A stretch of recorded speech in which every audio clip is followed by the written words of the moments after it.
नमस्कार, मी आबासाहेब रामचंद्र बनसोडे, राहणार निवाडा, तालुका रेणापूर येथील रहिवासी असून इथला शेतकरी आहे. माझ्याकडं बरेच दिवसापासून ऊस हे पीक मी घेत असतो. परंतु गेल्या वर्षी दुष्काळपणे पाऊस नव्हता आमच्या इकडं. पावसाअभावी माझ्या बोरचं पाणी पूर्ण कमी झालं होतं आणि हा ऊस गेल्यानंतर माझ्या बोरला पाणी नसल्यामुळं मी हा ऊस पूर्ण म्हणजे मोडून टाकायचं ठरवलं होतं. आणि माझ्या सगळ्या आजूबाजूच्या सगळ्या शेतकऱ्यांनी सगळे ह्याच्यामध्ये जनावरं सगळं चालून जवळपास म्हणजे 3 महिने याला कुठलंच पाणी नव्हतं किंवा काहीच नव्हतं.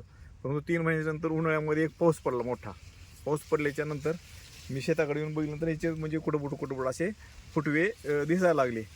मग मी म्हणलं आता ह्याला खर्च पाणी आणखी करत बसण्यापेक्षा ह्याला थोडंसं आपण डेव्हलपमेंट जर केलं तर बरं होईल, खर्च पाणी म्हणजे आपला वाचेल. ह्या हिशोबानं मी ह्याला म्हणजे ठेवायचं ठरवलं आणि थोडीशी मेहनत वगैरे करून घेतली. आणि पुन्हा नंतर 1-1.5 महिन्यानंतरच मृग नक्षत्र निघाल्यानंतर पाऊस सुरुवात झाली आणि पुन्हा खताचे डोस वगैरे दिले त्यानंतर थोडंसं. परंतु हे पूर्ण पातळ होतं असं, म्हणजे उन्हाळ्यामध्ये पाऊस नसल्यामुळं त्याचे खोडके आहेत ना सगळ्या जळालेल्या होत्या. आणि दुसऱ्या वर्षीचा प्लॉट आहे, म्हणजे गेल्या वर्षी नवीन लागवड होती, यावर्षी नवीन म्हणजे खोडवा आहे. नंतर मी इकडं आमच्या कारखान्याच्या साईडला बनसोडे साहेब शेत आहे, ते जाताना त्यांचं सोयाबीन पाहिलं मी. त्यांचं सोयाबीन एकदम म्हणजे छान दिसलं ना. यावर्षी खूप पाऊस झाल्यामुळं बाकी आमचे शेजारीचे सगळे सोयाबीन गेले आणि बनसोडे साहेबाचं मी पीक पाहिल्यानंतर त्यांचं सोयाबीन एकदम छान दिसायला लागलं. मी शोध घेतला की यांनी काय केलं आहे. मग ती बनसोडे साहेबाला मी संपर्क साधला, त्यांना विचारलं, साहेब तुम्ही सोयाबीनला काय केलं आहे? तर त्यांनी मला सांगितलं की मी भूअस्त्र आणि ग्रो मॅजिक या अशा कंपनीचं आहे आणि ते वापरल्यामुळे माझं सोयाबीन जरा या पावसाळ्याला सुद्धा तग धरले असं त्यांच्याशी म्हणजे चर्चा केल्यानंतर सांगण्यात आलं. मी त्यांना सांगितलं मला पण ऊसाला असं असं करायचं आहे काय. तर ठीक आहे म्हणले, काय हरकत नाही, या लातूरला मी औषध घेऊन देतो. मग मला त्याच्या अगोदर एक सांगायची गोष्ट म्हणजे का, ही जी ऊस आहे ती माझी सगळी शेजारी सगळेजण मला हसायला लागली. काय ही म्हणजे याचा गुडघ्यात दिमाग काय, म्हणजे आता ऊस म्हणजे 3-4 महिन्याच्या नंतर ह्यानं ऊस राखायला लागला आहे, म्हणजे ही किती शहाणा आहे, ह्याला काहीच उत्पन्न होऊ शकत नाही.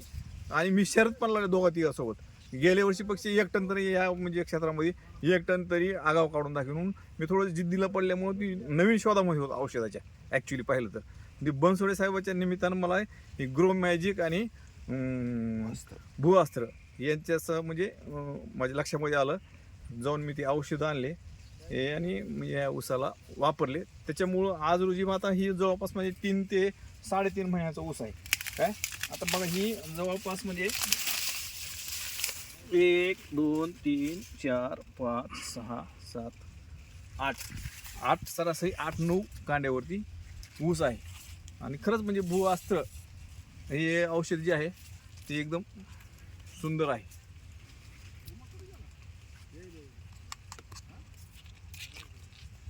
आणि हिचं ऊसाचं जी कलर आहे ना सर, हे बघा, शेतामध्ये आलं ना शेतकऱ्याला, माझ्या अनुभवानं वाटतंय, शेतामध्ये आलं ना ऊस बघितला ना, ऊसाचा ही जी कलर आहे ना, हे असा हे दिसतो ना कलर, असा कलर दिसला की समजायचं की आपला ऊस हे जोमामध्ये आहे. काय ते असा कलर वाटला का एकदम म्हणजे ऊसामध्ये आपल्या ताकद आहे असं समजलं, असं मला तर वाटतंय. यस. काय तुम्ही समाधानी आहात? नाही, बिलकुल साहेब, मी खरंच समाधानी आहे.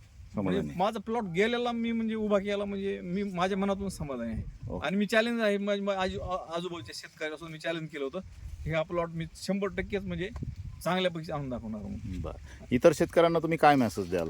इतर शेतकऱ्यांना असं मी सांगणार की म्हणजे रासायनिक खतं किंवा रासायनिककडे जाण्यापेक्षा जैविककडे जर गेलात तर जैविक खतं जर वापरले तर उलट आपल्या जमिनीची सुद्धा म्हणजे पोत सुधारणा होईल आणि आपल्यासाठी सगळ्यासाठी पण चांगलं, आपल्या पिकामध्ये सुद्धा म्हणजे रासायनिक खतापेक्षा म्हणजे भूअस्त्र ग्रो मॅजिक तुम्ही इतरांना वापरायला सांगणार 100%? बिलकुल. Okay, thank you sir. थँक्यू.